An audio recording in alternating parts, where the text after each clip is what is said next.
Behind locked gates on Staten Island sits a tomb so private, so controlled, that even in death the Vanderbilt family refused to be seen. This is not a grave, it's a fortress. In part 2 of this deep dive documentary, we move beyond the rise of the Vanderbilt fortune and into the darker, quieter legacy they left behind. This episode explores how America's richest family used architecture, land, and silence itself to control memory, even in death. We examine the Gilded Age obsession with legacy and permanence, why elite families abandoned public burial grounds, the role of architect Richard Morris Hunt, Romanesque revival design as a symbol of power, how the Vanderbilt Family Cemetery became a private city of the dead, why burial records, names, and access were intentionally withheld. This is not a story about money, it's a story about control, and how some families believed their power should never end. Filmed and researched for Tales from the Tombs, NJ Part 2 of an in-depth Vanderbilt series. Moravian Cemetery was founded in 1740, making it one of the oldest continuously operating cemeteries in New York City. It began as a burial ground for members of the Moravian Church, a Protestant denomination whose beliefs about death were radically different from what would later dominate American burial culture. To the Moravians, death was not a stage for display, it was the great equalizer. Early Moravian burial practices rejected hierarchy entirely. Graves were intentionally simple. Headstones were uniform. In some early Moravian cemeteries, individuals were buried not by family name, but by gender or congregation, reinforcing the belief that social identity ended at death. There were no towering monuments, no family mausoleums, no visible markers of wealth. This philosophy stood in stark contrast to the Victorian era that would follow. As Staten Island developed through the 18th and early 19th centuries, Moravian Cemetery expanded beyond its religious origins. It became the final resting place for Revolutionary War soldiers, Staten Island militia members, early New York political figures, educators, physicians, artists, and civic leaders. By the mid-1800s, Moravian Cemetery was regarded as one of the most respected burial grounds in the region, not because of luxury, but because of lineage and service. It represented continuity, a quiet ledger of Staten Island history, which is precisely why the Vanderbilt decision mattered. When the Vanderbilt family established their burial ground, they did not choose a plot within Moravian Cemetery. Instead, they purchased adjacent land, just beyond Moravian's boundary, elevated, wooded, and visually dominant. This was not accidental. In 19th century America, burial placement was symbolic language. Height meant authority. Visibility meant power. Separation meant superiority. By placing their family cemetery on land that literally looked down on Moravian Cemetery, the Vanderbilts inverted Moravian philosophy. Equality below, hierarchy above. The hill itself became part of the monument. To understand why the Vanderbilt family chose Staten Island for their burial ground, you have to understand what Staten Island meant to them. Long before mansions and mausoleums, Staten Island was about movement, ferries, shipping lanes, commerce. It was here that Cornelius Vanderbilt learned the mechanics of power, not in boardrooms, but on the water.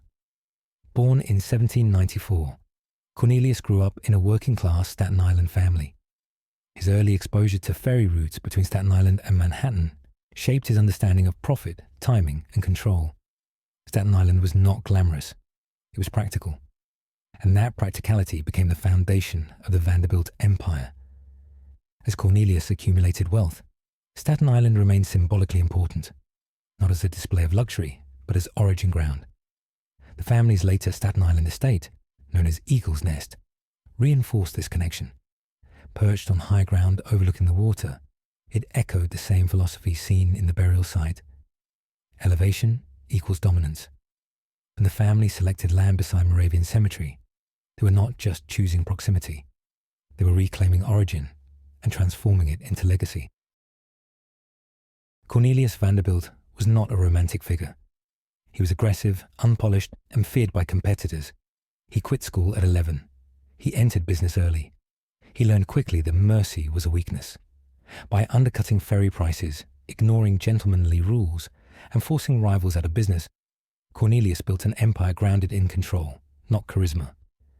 When he transitioned from shipping into railroads, that philosophy intensified.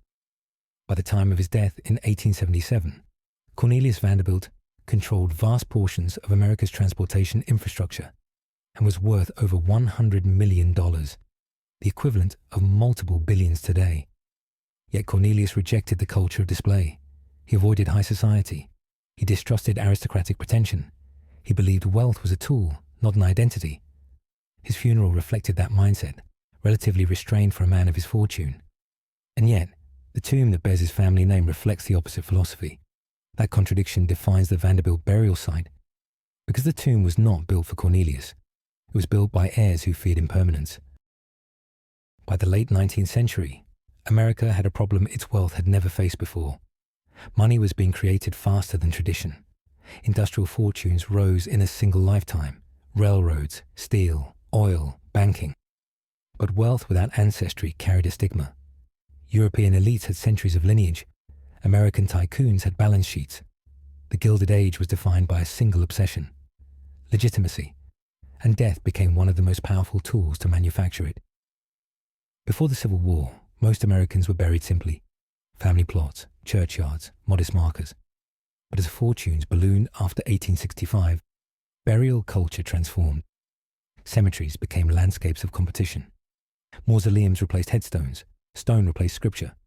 Architecture replaced memory. For families like the Vanderbilts, death was no longer private. It was strategic. A mausoleum said what money alone could not: we were always meant to be here. This shift explains why the Vanderbilt tomb was never intended as a place of grief. It was a declaration. In Europe, nobility was buried in cathedrals. In America, the newly rich built their own. By the 1880s, America's elite increasingly rejected public burial spaces. Public cemeteries implied equality. Equality implied vulnerability.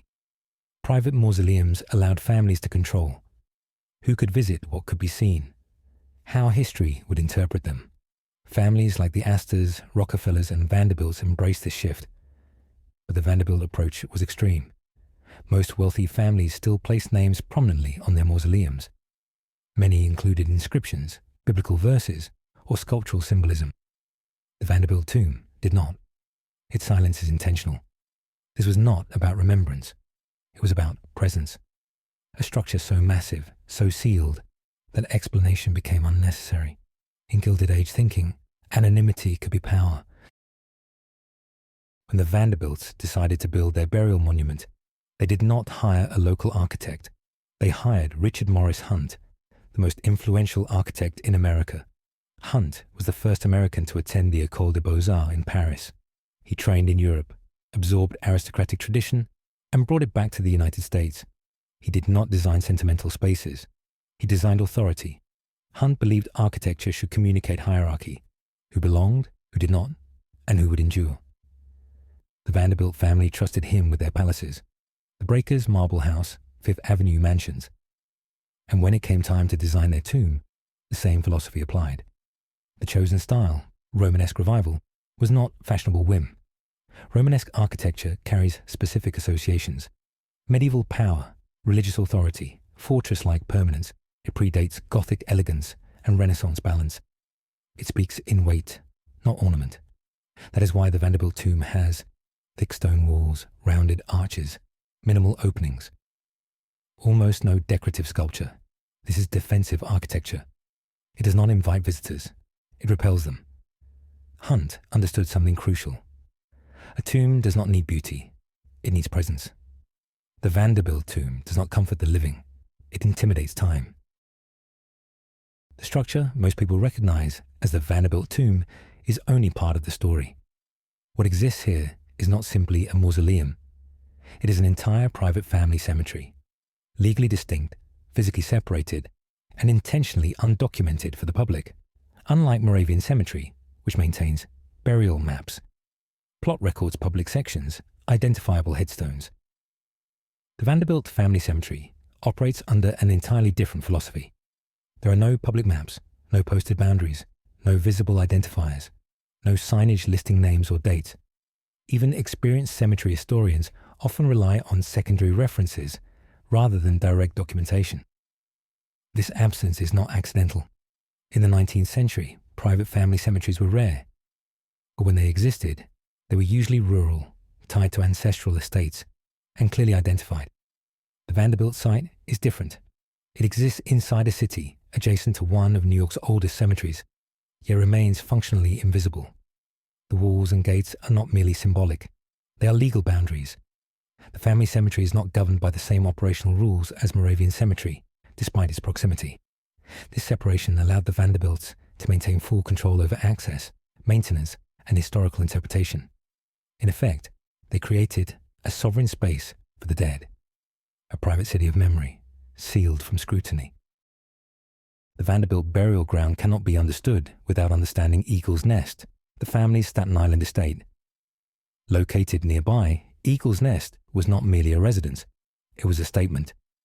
Perched on elevated land, overlooking the water, the estate reinforced the same principles seen in the tomb. Height isolation control of sightlines.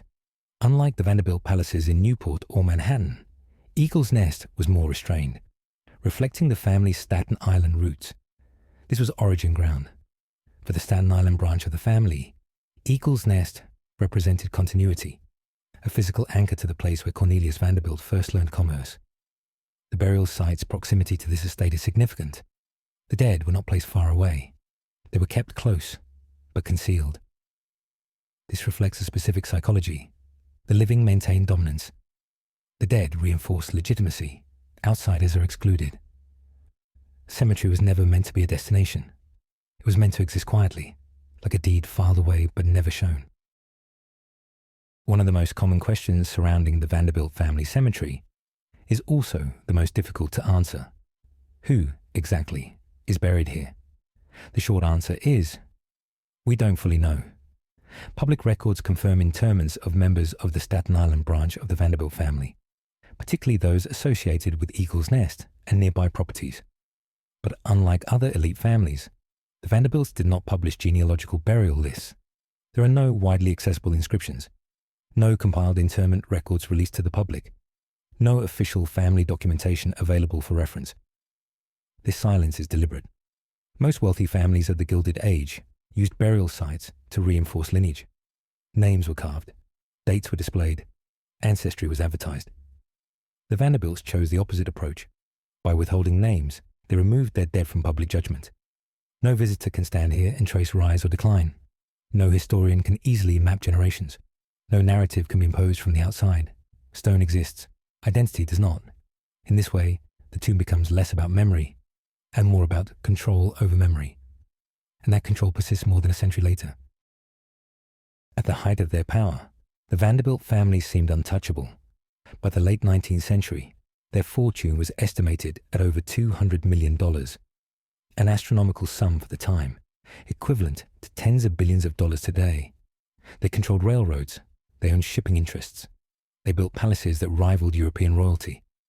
And yet, within just a few generations, the dynasty began to fracture. The decline was not sudden. It was gradual and devastating.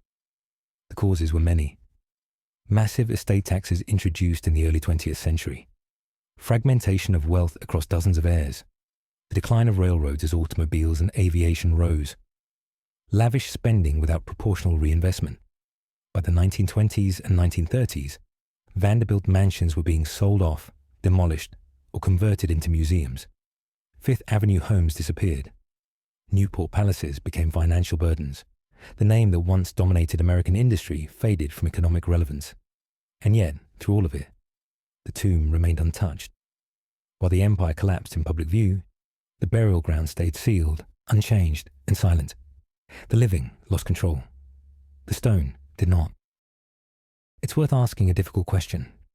Why did the Vanderbilt Mausoleum survive when so much else did not? The answer lies in intent. The tomb was not built for comfort. It was not built for admiration. It was not built for visitors. It was built to endure. Unlike mansions that required upkeep, staff, and relevance, the mausoleum required only isolation and time. No social changes could diminish it. No market crash could bankrupt it. No inheritance dispute could divide it. It existed outside the systems that destroyed the rest of the Vanderbilt world. In a sense, the family succeeded. The tomb outlived the dynasty. but survival is not the same as meaning. In 2016, New York City designated the Vanderbilt Family Cemetery a protected landmark. In 2021, it was officially added to the National Register of Historic Places. The reasoning was clear: architectural significance, association with the Gilded Age, cultural importance to New York history. But the irony is impossible to ignore. A structure built to exclude the public is now preserved for the public. A place designed to avoid explanation is now studied by historians. A monument meant to control memory is now interpreted by others. And yet, access remains restricted. No tours, no interior views, no burial lists, preservation without transparency, history without permission. The Vanderbilt tomb still controls the narrative, just not in the way its builders intended. The Vanderbilt Mausoleum doesn't tell you who lies inside. It doesn't explain itself. It doesn't offer comfort. It doesn't ask to be remembered. It simply stands. A fortress built for the dead. A monument to ambition. A reminder that wealth can shape stone, but not time. Empires rise. Fortunes vanish. Names fade. But structures like this remain long after the meaning behind them has eroded. Here, on a quiet hill beside Moravian Cemetery, the Vanderbilt legacy waits behind locked gates, not celebrated, not mourned, not understood, just sealed. This has been Tales from the Tombs, NJ. And this was the Vanderbilt Mausoleum. If you like this type of content, please leave me a like and follow. What was your favorite part of this story? Can you tell me more about this cemetery or mausoleum?